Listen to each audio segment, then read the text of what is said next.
The kitten shouldn't know the way, but it does. It pads across the frost-brittle pasture at first light, tail high like a flag, mewing once, twice, and then glancing back as if to ask, "Well?" Daniel Brooks tightens his coat and follows. He is 16 and thin as a fence rail, a boy who learned to be quiet after the last shovel of dirt hit his father's coffin. The world is pale and breathless. Every sound is extra loud. The creak of leather, the tick of grass frozen stiff, the far-off clap of a board swinging on a nail. He calls to it softly, "Hey there, little one." The kitten pauses on the split-rail fence, whiskers trembling, then leaps down and slips toward the tree line that rims the Brooks place like a drawn breath never let out. No one goes into those woods if they can help it. People say a fire ran through there decades ago and left the ground strange, soft where it should be hard, hard where it should be soft, roots like knots in the belly of a giant. People say a cabin burned and didn't burn. People say a man named Warren Steele once tried to claim that corner, but even he couldn't make it give. Daniel keeps on. The sun strains to get up, a thin yoke behind ribbed clouds. Breath smokes from his mouth. The kitten weaves between black hawthorns, its fur dusted with needles of frost. He hears a drip he can't place, like the woods are thawing one drop at a time. Deeper in, the scent changes, from the cold mineral tang of the pasture to the sour sweet of leaf rot and something else, faint, metallic, a breath of old nails. He sees it then, the cabin, half remembered from a story his father, Joseph Moore, told once on a night when rain rim-drummed the roof. Though his father wore another man's last name, he still told the story like it happened to them. That cabin is a lie, son. It looks abandoned, but it's listening.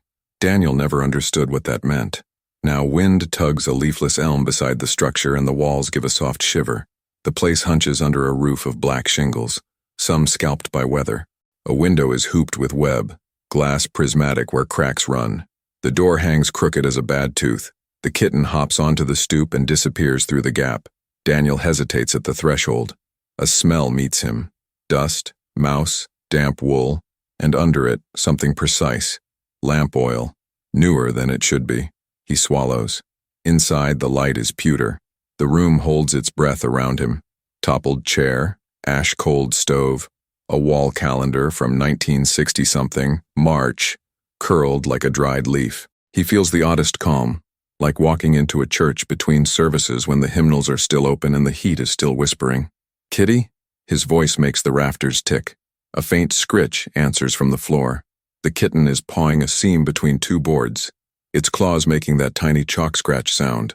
One board is a shade darker, edges crisp, as if someone replaced it not long ago. Daniel kneels and runs his fingertips along the seam. Splinters find him like memories. There, one nailhead newer, silver, not the old black iron of the others. He looks closer. A carved mark sits beside the nail. A small, neat cross, with a horizontal stroke longer than the vertical, like a carpenter's true mark. He's seen it before. Etched into the underside of a tool chest his father kept locked. Burned into the heel of a broken branding iron out in the barn. The cross that meant, hide in plain sight. The kitten butts his wrist and purrs like a tiny engine. Daniel presses the nail. It shifts. The board gives a breath's worth, then lifts. A whisper, a hinge of dust. Beneath is darkness that feels colder than the room, colder than January. He holds his breath and listens. There's a sound down there, not wind, not animal, a dry, papery murmur of something folded against time. He thinks of envelopes. He thinks of truth. He thinks of the man whose name the county fears, Warren Steele, who wears suits that don't wrinkle and speaks like he's weighing you to pennies. "Okay," Daniel says to no one, to the kitten, to the air that's been waiting. He slides his fingers under the board and lifts it higher. Something stares back from the dark. Not eyes, not a face. A brass key with a tag that reads in a familiar hand, "For when you are ready." The Brooks place sits low between two knuckled hills where wind seems to practice before crossing the county road. Daniel lives there alone now, if you don't count the hound that sleeps beneath the kitchen table, and the voices that come at night when he is too tired to stop them. His father's warm baritone telling him to check the latches, to bank the fire, to keep his shoulders back even when there's nothing left to hold up. Joseph Moore was not born a Brooks, but around here names pass like hand-me-down coats. Folks knew him as the man who farmed the poorest acres as if they were a promise God made personally. Dry corn, bent fence, a tractor held together with wire and prayer, Joseph coaxed enough out of it to keep lights on and hope lit. Then a fever came like a thief and took him in 2 days flat, after the last harvest, after they loaded the last bales with hands that would never lift again. No mother to speak of. Hers was a leaving without farewell when Daniel was small, and he remembers only a scent of lilac and the hollow sound of a door closing. So now it's Daniel and the old hound, and debts marked in red ink that looks too much like spilled blood. They are owed to a man named Warren Steele. The name alone makes conversations drop a key lower. He holds the paper on half the county. Notes, deeds, liens. Folks say he can smell weakness across a field and knows just when to knock. He showed up 2 weeks after the funeral, hat in hand, voice of mercy. "Hard times, son," he said in the doorway, his breath making fog like any other man's but somehow colder.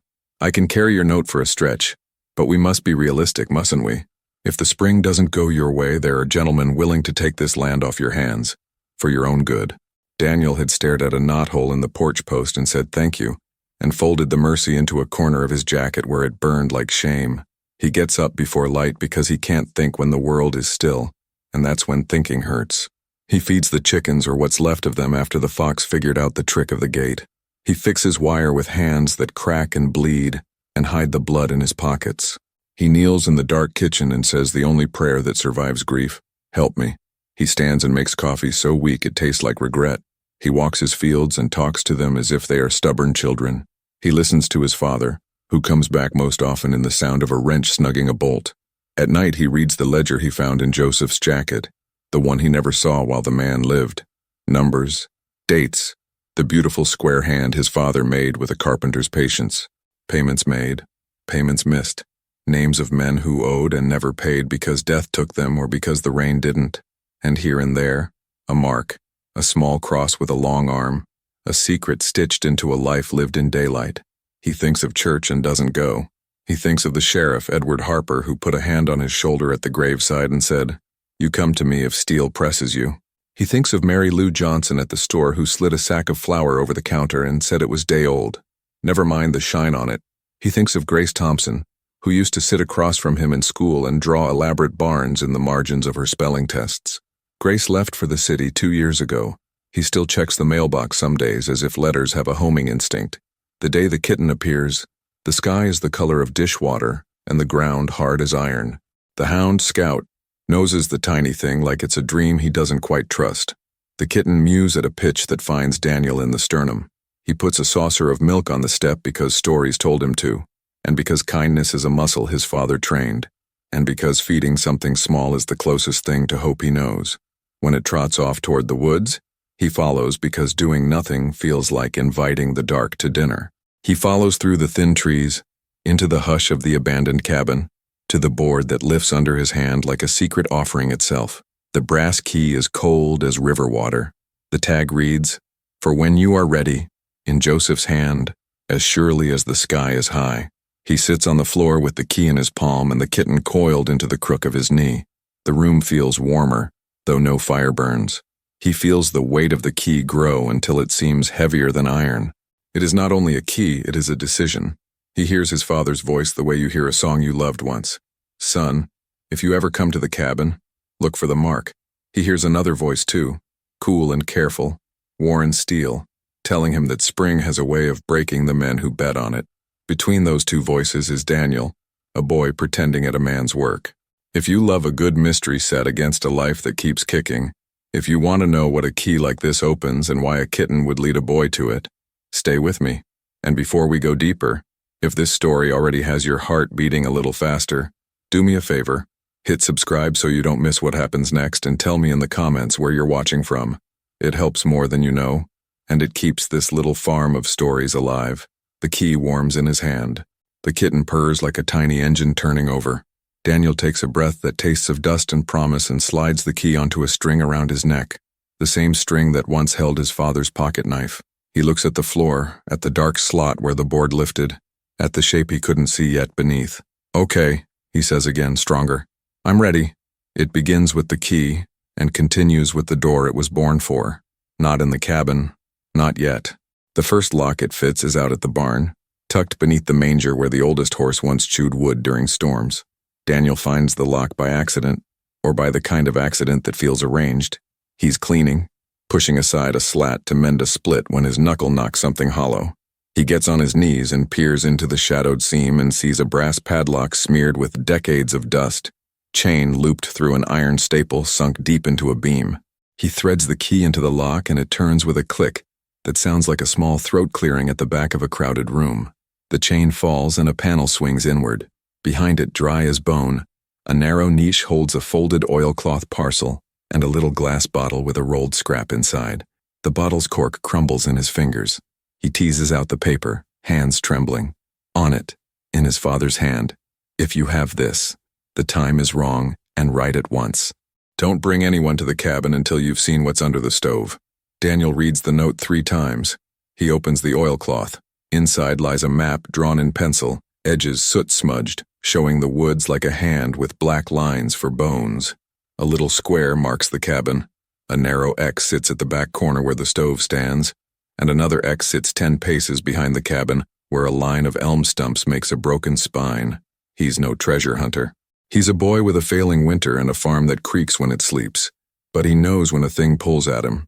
He ties the parcel tight again, slides the map into his jacket, pockets the bottle scrap as if glass can carry warmth, and heads back to the cabin with Scout at his heel and the kitten zipped inside his coat where it nests like a live coal. The woods feel changed. Not friendlier, exactly. More awake. Snow sifts down from a sky the color of tin. The cabin cants toward him as if listening. Inside, he stands in front of the iron-bellied stove. He reads the map. He picks up the rust-scabbed kettle and sets it aside. He squats and palms the underside rim where soot gives his fingers a miner's glove. There, a lip of metal that doesn't belong. He finds an edge and pulls. The stove rocks and groans. Beneath it, a second floorboard cut small and clever fits into a frame like a picture. He lifts it. The smell that rises is older than his name. Earth kept from air for too long. A black oilskin packet sits inside, tight as a brick. He brings it up, heart pounding a rhythm that makes Scout whine low. He spreads an old feed sack on the floor and unwraps the packet. Letters spill out. Ledgers, photographs with serrated edges, receipts stamped with dates older than he is. On top is a letter addressed to Edward Harper in Joseph's hand. Daniel's mouth goes dry. The sheriff. He reads the first lines. "If you're reading this, I didn't get to bring it myself. Warren Steele is not what he says. He's used the bank and the law like a pair of pliers, and he's taken men's land claiming law while he bent it. Here are names and dates. Here is proof. If I vanish, it's because I tried to stop him with daylight. Use this, Edward. Use it before he uses me." Pressure appears the way a storm does. First as a weight in the air. Tires roll on the lane. A door shuts. Voices. Men's. Carry. Daniel freezes. Scout's head rises and the dog rumbles thunder down in his chest. Daniel stuffs the packet back into the hole, drops the small floorboard in place, drags the stove an inch to cover the seam. He grabs the kitten, shoves it into his jacket, smears his hands clean on his coat, and stands in the middle of the room like nobody's boy. The door creaks open before he can pretend to be surprised. 2 men step in, shoulders wide with coats they didn't buy on sale. Behind them, the air changes temperature, which is to say Warren Steele arrives. His hat is dark felt. His eyes are the color of pennies and as forgiving. He smells faintly of cigars and certainty. He smiles the way a man does who believes in property more than people. "Mr. Brooks," he says, because saying Daniel would be an admission of boyhood he refuses to grant. "Rustic morning for a stroll. It's my woods," Daniel says, and hears his father in his own mouth. "I can walk them." "Are they now?" Steele says. He steps inside and taps the calendar with a glove. March, as if tasting the year. "Lines on paper have a way of moving, Mr. Brooks, especially when notes are missed. We're simply evaluating assets. Isn't that right, Clarence?" He doesn't look back, but one of the men grunts in a way that means yes, even if he meant no. Daniel says nothing. He is thinking too loudly, of letters under the stove and the sheriff's name and the way a life can tip. Steele's gaze slides over the room like oil, slow and leaving everything with a sheen. It drifts over the stove, pauses, almost imperceptible. He walks to it and runs a finger along a soot seam. "You heat this place?" he asks without looking up. "Not lately," Daniel says. "That's good," Steele says. "Old places like this, they keep secrets in their walls. Fire brings them out, but Not always the way you want. He turns, smiles again, and the smile is a hinge the rest of his face swings on. Well, we'll be in touch. Do keep your gate locked. Men get ideas when they smell weakness. He leaves with his two shadows. The door sighs shut. The cabin breathes again. Daniel waits, counting slow, letting silence settle into the cracks. When his legs stop shaking, he pries the stove back, lifts the board, brings the packet out, and presses the stack of letters to his chest, as if they were a beating heart. He reads until the light thins. He learns things he didn't want to know. He learns that men signed deeds they didn't understand. That interest grew like mold in the dark. That surveys slid fences by inches that became yards. That Edward Harper had been warned once before and feared he lacked enough to move. That Joseph Moore, his father, the man who fixed machines that should be dead, had gathered proof and planned to bring it with witnesses. That his last day alive was spent walking from the bank to the courthouse to the church, calling in quiet favors, and that he never came home. Daniel folds the letters back into their oilskin, hands trembling with a heat that isn't rage yet, but will be. He kisses the top page as if paper can feel gratitude. He tucks the packet back into its dark bed. He sets the stove right and makes it look like nothing ever moved. He stands in the doorway of the cabin and stares at the path Steele's shoes made in the thin snow. The kitten peeks from his jacket. Scout leans into his knee. We're not alone, Daniel tells them. Not anymore. Night comes early. He leaves the cabin in the last light and heads toward the sheriff's office by a back way, the key warm against his chest like a small vow. Edward Harper keeps his office like a man who likes the law because it lines up, not because it can be used as a club. The clock on the wall ticks like a wooden heart. A coffee ring circles a stain shaped like Texas on his blotter. He looks up when Daniel comes in, takes in the boy's mud to his knees and the animal-shaped bulge under his coat, and says only, "Shut the door, son." Daniel lays the oilskin on the desk. "I think my father meant this for you." Harper hesitates before he touches it, as if it might bite. He doesn't open it right away. He studies Daniel's face with a gentleness that unties something in the boy's chest. "You sure you want to show me what's in there?" "I'm not sure of anything," Daniel says honestly, "except that Steele came to the cabin today and looked at the stove like it had spoken his name." Harper exhales through his nose. He opens the packet. He reads without sound, only the shift of his eyes betraying thought. He stops on a photograph. Men on a courthouse step, black hats, winter light. A face that Daniel knows because it is the ghost that has been walking his nights. Joseph Moore, jaw set, hand on a folded document. Beside him, Warren Steele, smiling that hinge smile, hand extended, not touching anything but air. Harper reads on. He takes notes in a tight hand. He makes little piles the way careful men do. Letters here, receipts here, photographs there. When he finishes, which is long after the clock has scolded them both twice, he puts his palm on the pile and says, "This is either the beginning of the end or the end of the beginning." "What do I do?" Daniel asks. "You don't walk alone," Harper says. "You keep your head down and your gate locked and your dog close. You let me do my job, and you don't go back to that cabin alone. Not without telling me." He hesitates. "Can you promise me that?" Daniel thinks of the map and the second X behind the cabin 10 paces out. He thinks of the note in the barn. "Don't bring anyone to the cabin until you've seen what's under the stove." He has done that, and more. The next mark is his to lift. "I promise to try," he says, because his father taught him not to give words he can't keep. Harper's eyes say he heard what wasn't said. "All right," he says.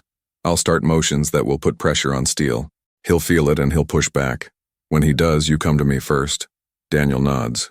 He tucks the oilskin back into his coat. He steps into the chill evening. The air tastes like tin. Streetlights buzz. Somewhere a radio talks about a storm coming in off the river. That night he goes back to the cabin. Scout watches him with worry in the whites of his eyes. The kitten insists on going. A warm knot against Daniel's rib. He takes a shovel because the map says 10 paces behind. And 10 paces behind is earth. The snow squeaks under his boots like cork. He counts his steps and sets the shovel. The ground is stubborn, a skin of frozen reluctance over softer soil. He digs until sweat slicks his back until the smell of old roots comes up like a memory. The shovel strikes metal with a sound that goes straight into his teeth. He scrapes around the object, a tin box wrapped in tarred canvas. He lifts it and the cold leaps into his fingers. He carries it inside and sets it on the table where mice once ate their dinners. He peels back the canvas. The tin lid is black with age. He pries at it. It gives. Inside is not gold. It is not money, though there are war bonds crisp as leaves at the bottom, names typed in careful rows. On top is a red leather book stamped with a bank's crest. It is a ledger like the ones Steele's clerks carry. It is full of columns and sums and names, many names.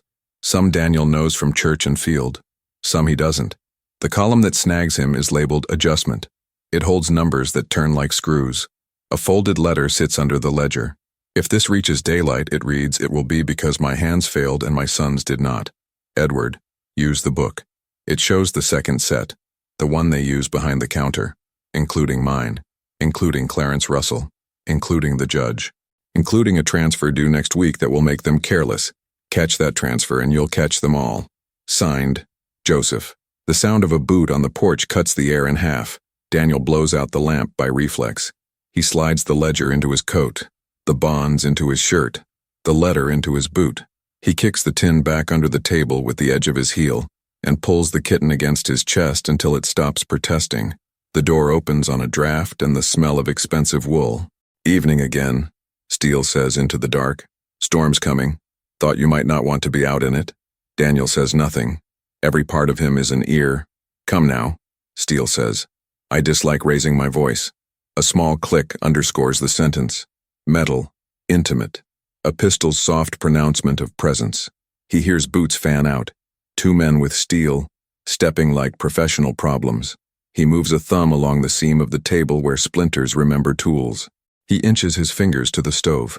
He finds the lip again. "Let's have light," Steele says, and a match rasps. Then a lamp takes, golden and dangerous. He steps in with the lamp held high and the gun lower. His eyes find Daniel, and the corner of his mouth rises by habit. "There you are, Mr. Brooks. Clarence Russell and Melvin Craig." Daniel knows their names from the list. "Come in behind him."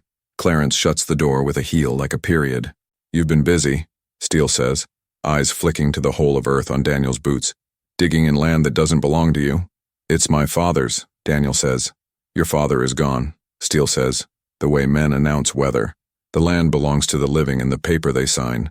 Daniel feels anger rise like a tide and stop just below his throat where his father's hand would have set it back down. He needs to last, not blaze. "Where is it?" Steele asks softly. "The thing you found." "Don't make me untidy this, I dislike mess." The kitten presses its spine against Daniel's chest and suddenly the boy wants to laugh, sharp and bright, because the smallest living thing is the only one without fear. He doesn't laugh. He lifts his chin. "You don't have to do this," he says, and hears how naive it sounds and says it anyway because sometimes the naive thing is the truest. "You could walk out and let the county breathe." Steele's eyes do not change. "Clarence," he says mildly. Clarence moves in. The gun rises like a thought that became a fact. Daniel puts his hand on the stove lip and thinks, "Now." He yanks the stove an inch, just enough to make its iron belly screech across wood. The sound is a blade on a chalkboard. Clarence startles and the gun's barrel ticks left. Scout explodes from the shadow beneath the bedstead like a thrown boulder and hits Clarence at the knees. Man and dog crash into the chair and it breaks into regrettable angles. Melvin lunges for Daniel, fingers like hooks, but Daniel drops, rolls, and kicks the lampstand. Light tips, flame licking toward the floor. For a beat, the world holds its breath. Then the glass bursts with a sound like a trapped bird. Kerosene flowers across the plank and reaches for the wall in a hungry way. "Idiot," Steele snaps, stepping back from the newborn fire, gun coming up. Daniel is already moving. He grabs the tin box and uses it as a shield to smash the window. Cold air slashes the heat. Snow flurries in, steam rising like souls. He shoves the kitten through the broken pane, hears it land with a soft oath of surprise, then hauls himself up, ribs scraping, coat snagging. A bullet punches the window frame close enough to comb his hair with splinters. He throws himself out into the night and lands shoulder first in a drift that swallows sound. After him, Steele's voice cuts like a whip. Footsteps hammer. The world is a strobe of firelight and snowlight. Daniel runs. He runs the way desperate things run. Low, bent, without economy.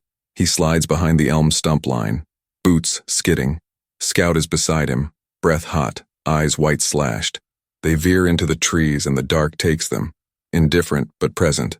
He knows these woods now better than he did this morning. He slaloms between thorns and roots, finds the shallow gully where water goes in spring, follows its dark ribbon until the sound of pursuit spreads out like rain on a tin roof, and then sharpens again. He can feel Steele thinking. Some men are so certain their certainty becomes weather. He cuts left toward the old well. Not the farms. The one the cabin hid before it learned to hide better things. The fire behind him has become an orange idea in the trees. Snow furls down in hard, wet flakes big as thumbnails. His breath is bile in his mouth. Voices fan through the woods. He went this way. No, there. Shots crack. Senseless, angry declarations that they exist. Daniel drops into the well yard, a circle of ground that remembers use. The well is capped by a sheet of iron with a crossbar and chain. He knows this place from the map too. There's a trick here, Joseph scribbled in the margin. When you need to disappear, trust the stones. He kneels at the cap, finds the chain's latch, works the rust with fingers that don't feel like fingers. It gives. He slides the lid. Dark opens like a mouth. Boy. Steele's voice is close now, human again with cold and exertion. Don't make me say it a third time. Daniel lowers himself onto the stone ring and drops. The rope that once hung here is gone, but stacked stones have their own mercy. They jut and recess like a rough ladder. He goes down, palms scraping, boots searching, Scout whimpering above in an agony of divided loyalty. Go, Daniel whispers up. Go home. The dog whines, then the sound of his claws retreats like a friend pulled away by duty. Daniel drops the last few feet into water up to his calves. The cold is blunt. A club. He gropes along the wall, finds the second opening Joseph drew, an old horizontal drain no wider than a man's chest. He angles his body, shoulders screaming, and shoves in, sliding on moss like soap. Stone kisses his cheek hard enough to make his eye water. Behind him, boots skid at the mouth of the well. Steele swears. A flashlight beam slices the dark and paints his boots with weak milk. The beam finds the drain's shadow and hesitates. Don't, Clarence says, voice high with the new knowledge of a dog's teeth. Light, Steele says, and the beam lances into the drain and turns the water to quicksilver. It slides over Daniel's back and finds nothing but broken stone where he's already moved. He inches forward. The drain turns, then widens into a crawl space under the world. Air smells of limestone and something like old pennies. He hears his pulse in his ears so loud it could be a drum. He tells himself not to drown in a place without water. He crawls for what feels like a chapter. The passage widens enough to kneel. He kneels. He breathes. He listens. Above, feet clatter like impatient gods. Voices smudge. Then, to his left, a square of darker dark. A boarded hatch. He presses. It gives reluctantly, then all at once, and he spills into a root cellar he recognizes even before his eyes tell him what his bones already know.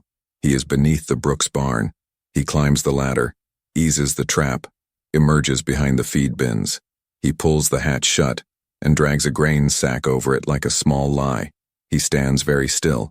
The barn smells like hay and old summers. Scout is here.